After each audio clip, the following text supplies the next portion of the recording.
I'm the Senior Commissioning Manager for Long-Term Conditions for NHS Coventry and Rugby and NHS Warwickshire North Clinical Commissioning Groups. I work with Suman and we are developing the diabetes transformation work across Coventry and Warwickshire, and we're very interested in the prevention programme and helping and supporting people to maintain healthy lifestyles. Suman, would you like to introduce yourself? Yes.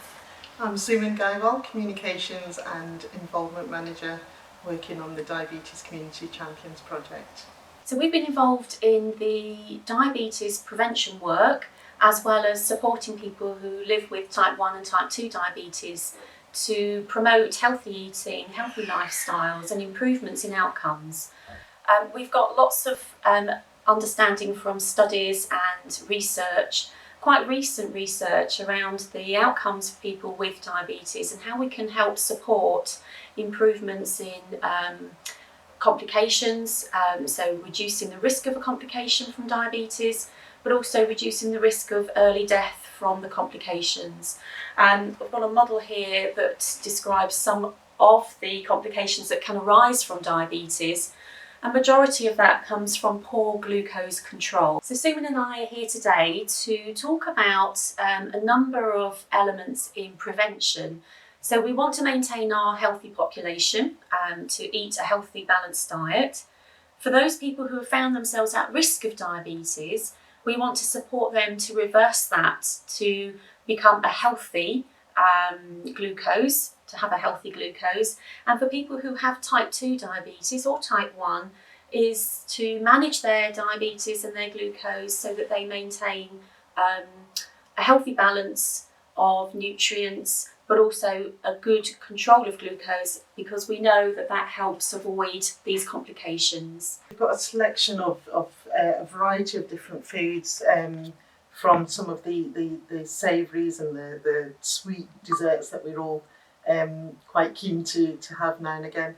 But then we've also got some of the savoury food around, you know, the tortilla chips, the pastas and things, and then there's crackers, and then we go into sort of looking at maybe some of the alternatives that we can maybe just make some small changes to the diet.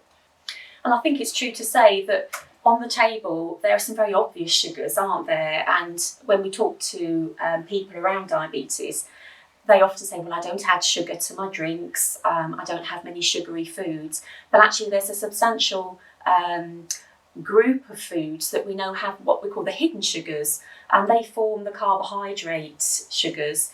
So we're going to talk a little bit around how perhaps we can reduce our intake of these, as well as perhaps some of the obvious sugars that you might think contain a little, but actually contain a lot. And I think it surprised us sometimes how much some of the foods that we perhaps buy from some of our well-known brands that offer coffee and some of the frozen drinks, how much sugar is contained in them. We've both got the diabetes portion plate, and if we actually have a look at this, it's actually quite small portions that we really need. So as well as looking at the type of food that we eat, it's around what we put on our plate. Yeah, and I think if we go out and eat, we know full well that we often pile a plate. Yes. So it's the upward lift as well as the spread. If we look at the way the table's laid out, the colourful end is the healthier end, and we've got this white and beige look here, which tends to be more the higher fat, higher carbohydrate, which affects sugars end. What I'd quite like to share with you is the amount of fat and sugar that can be hidden in the drinks. And this is something called a chocolate chip frozen blended milk with whipped cream. So I'm just going to give you an idea of how much. So these are our fat cubes, and out they come, and then we've got some of the sugar cubes.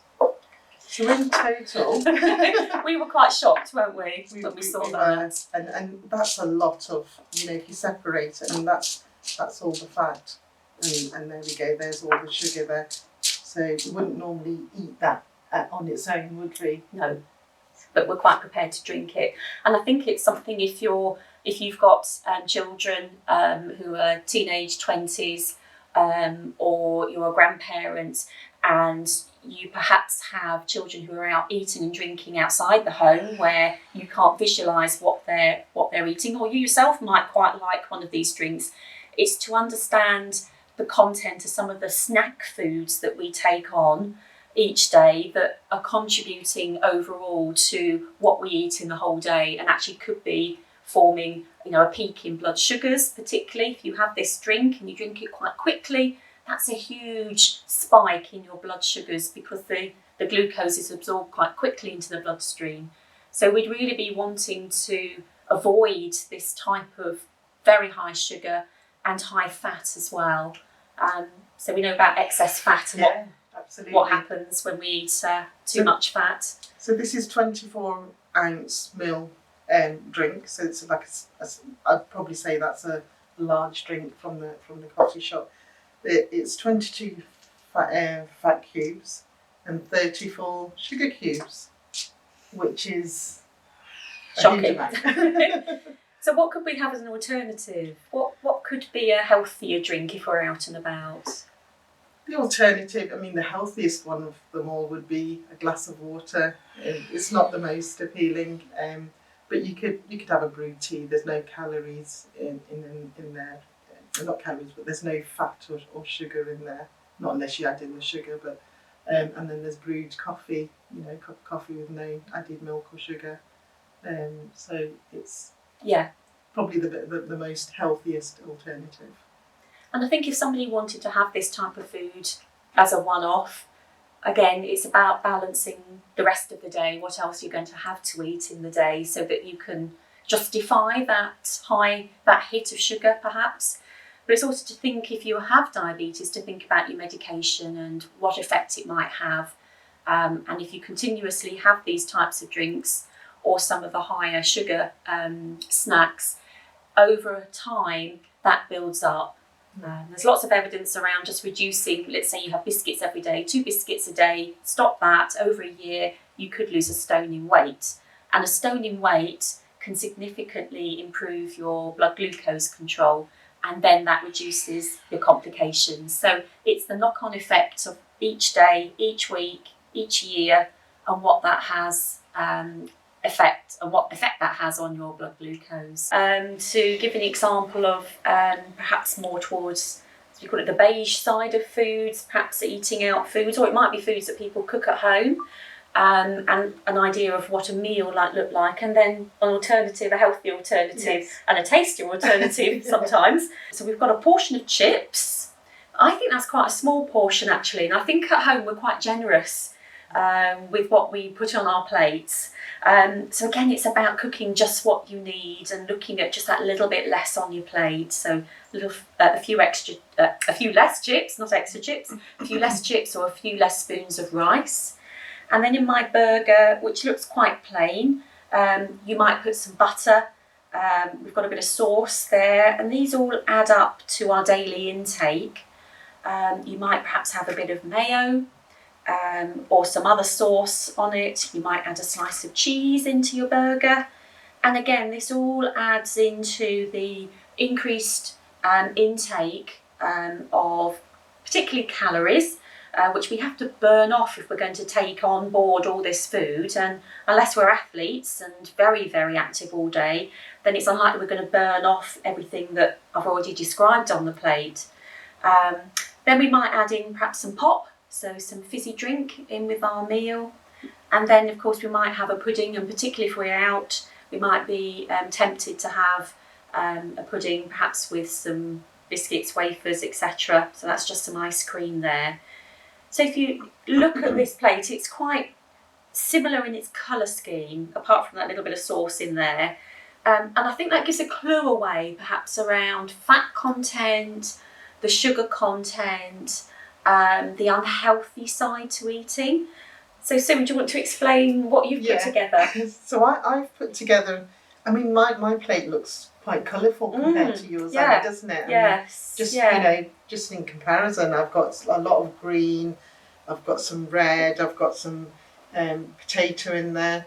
There's a piece of chicken as well. It's not a huge piece, so that's like a small portion there, but according to my plate, I think I've done it justice. So I've got a quarter piece of chicken, quarter of it is starch with the baked potato. I've got some salad with a lot of greens and spinach, and it's filled up half the plate, which is, according to this portion plate, this is the right amount. So I'm quite happy with my selection of food here. Yeah. And I'm quite excited about it because it's nice and colourful. I'm quite attracted to actually get in and, you know, I know it's going to be tasty. Yeah. So, and I've got for dessert, I've gone for a piece of watermelon, which I really love, and some fresh strawberries. And I think that's the thing, that there's a lot of myths about fruit, that fruit is not good for you because it's sweet tasting. And often we'll eat our food and it's the taste sensation that we like, and the food industry play on that, hence burgers and chips and the nice tasting food. But if we go on the visual side, if we went down that road, this is all very healthy. And even though there's a fair bit of fresh fruit contains fibre, and the fibre slows down the release of the sugar.